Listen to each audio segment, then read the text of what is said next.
Salam belki balle. Bugün biz daraxtda uy quramiz ve albatta ko'rib turganingizdek survival rejimida. Unda biz bu videoni boshladik. Mana bu nima bu? Nima bu? Ha, daraxt ekan u. Unda daraxtlarni chopishdan boshlaymiz.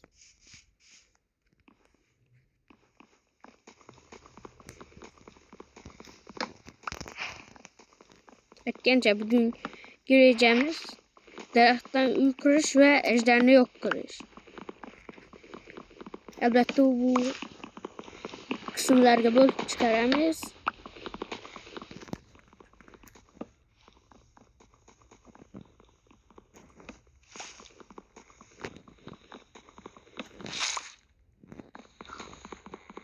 Mana ve nihoyat oxirgi daraxt.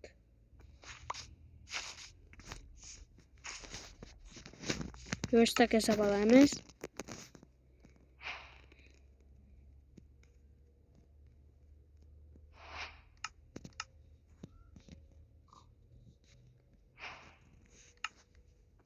Yo'shtakni qo'yamiz ve balta yasashga kirishamiz.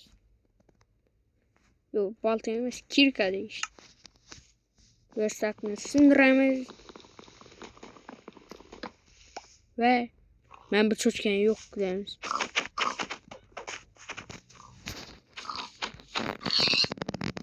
Ve bitne suramiz.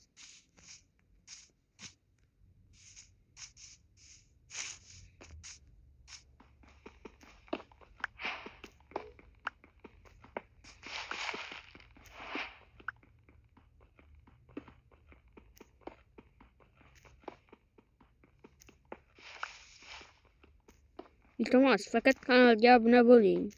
Shunda videolarimiz tez chiqishiga yordam bergan bo'lasizlar.